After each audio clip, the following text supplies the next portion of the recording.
Total world gold and silver production, fact vs conspiracy.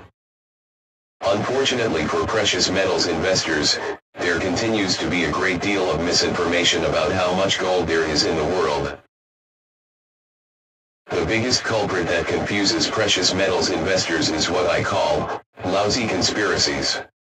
Those who promote these unsound conspiracies aren't able to differentiate between facts and fiction. This will be a short post, but it is important as it will lay some groundwork for articles to come out over the next several weeks in comparing the new Bitcoin cryptocurrency market to gold and silver.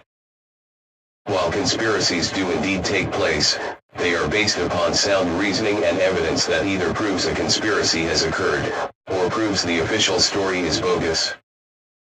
On the other hand, lousy conspiracies are easy to dismiss when facts and sound evidence are brought forward. Unfortunately, even when the facts or the evidence is presented step by step, those who either promote or believe these lousy conspiracies continue to do so. This has to be one of the most frustrating areas of my research, writing and analysis. Why? Because I receive emails at least once a week bringing up one of my favorite lousy conspiracies.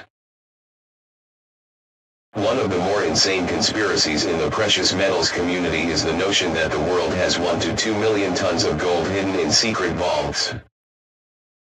Some of these vaults are the infamous Yamashita's Gold Treasure, Nazi Gold Vault, Bank of Hawaii Massive Gold Holding, and etc.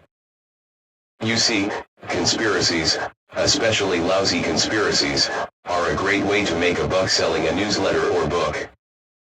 Because people don't take the time to do the research and fact check, it's much easier and a great deal more fun to believe in the hype of a conspiracy. This is quite a shame because lousy conspiracies give the few sound conspiracies a bad reputation. Even though I wrote about this back in April, Conspiracy vs Fact, how much gold is in the world, it seems necessary to discuss this once again as an introduction to why gold and silver will still be better quality stores of wealth versus cryptocurrencies over the medium to longer term. This goes against some of the recent analysis put out in the alternative community suggesting that gold will no longer have value in the future due to cryptocurrencies taking over the role as a new digital monetary system. Anyhow, the production of silver and gold are extracted out of the ground at a certain ratio. Recently, it is approximately 9 to 1, silver to gold. Let's take a look at the following two charts. As we can see in these two charts, most of world gold and silver production has been extracted since 1900. For gold, the world produced 91% of all gold since 1900, and 81% of all global silver production. According to the best sources, shown on the bottom of the chart, there have been approximately 173,000 metric tons, 5.5 billion ounce, of gold produced since 1,493 and 48.5 billion ounce of silver. This turns out to be a 9 to 1 ratio, which is the same as the ratio of silver to gold in the ground. Note, I did not convert the gold chart to million ounce because world production figures are normally reported in metric tons. Furthermore, the accounting of total gold holdings are also published in metric tons. Also, this conversion should help. 1 metric ton equals 32,150 ounces. Now that we know that, it is also true that the world produced a great deal more silver in relation to gold from 1493 to 1600. This was due to the huge new silver discoveries in South America by the Spanish during that time period. There was 747 million ounces of silver produced from 1493 to 1600 versus 714 metric tons, 23 million ounces, of gold. 32 times more silver production than gold. Furthermore, the silver to gold production ratio increased even higher in the 17th century, 1600 to 1700. World silver production jumped to 1,272 million ounces versus 897 metric tons, 29 million ounce of gold. This pushed the silver to gold production ratio to a staggering 44-1. The increase in ratio was due to the huge ramp up of Mexican silver production during the century. Okay. Some of you might think, well, what if some of the world gold production was missed during those earlier centuries because the silver-gold ratio was so high? Even if we apply a 9-to-1 silver to gold ratio for each century, this would be the result.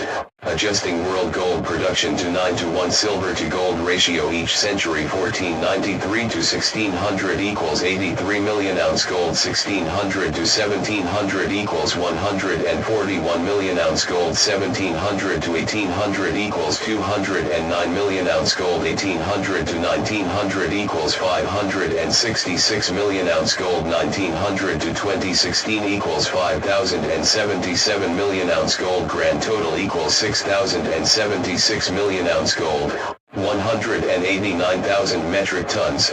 Even if we applied a 9-to-1 silver to gold production ratio for each century, it would still only amount to 189,000 metric tons versus the 173,000 metric tons of actual world gold production since 1493. If we include all gold production prior to 1493, I doubt it would push that figure above 200,000 metric tons.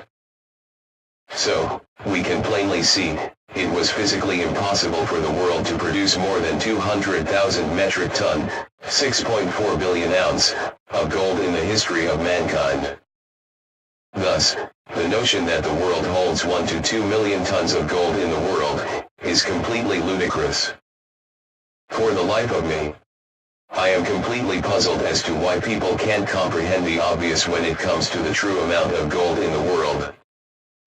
Update: additional information on ancient Egyptian gold production. I have received some emails and tweets suggesting that a lot of ancient gold production has not been accounted for. While this is true, it really doesn't amount to much if we use logic and quantitative statistical modeling. We must remember, the ancient peoples were using simple mining techniques to produce gold.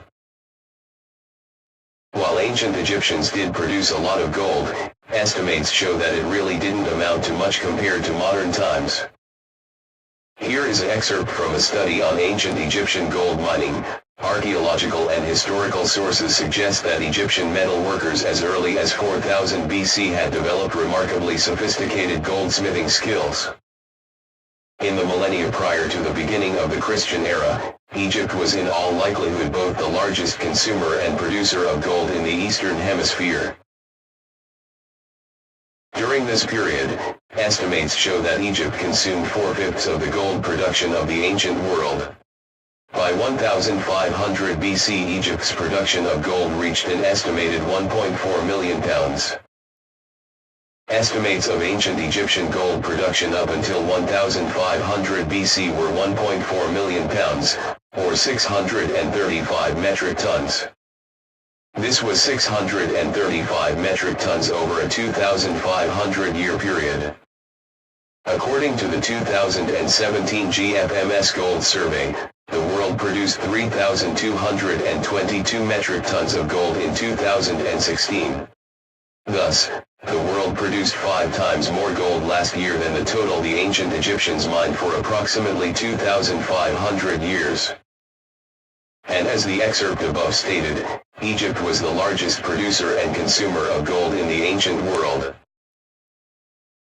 If we consider gold production from other ancient time periods, such as the Roman Empire, ancient Indian empires and Asia, we still don't come up with the sort of gold that was produced since 1900. Again, I doubt the world has produced more than 200,000 metric tons in the history of mankind. Hell, I would even go as far as say 225,000 metric tons. But, this is still a great deal less than the 1 to 2 million tons suggested by those who seem to be unable to do simple math.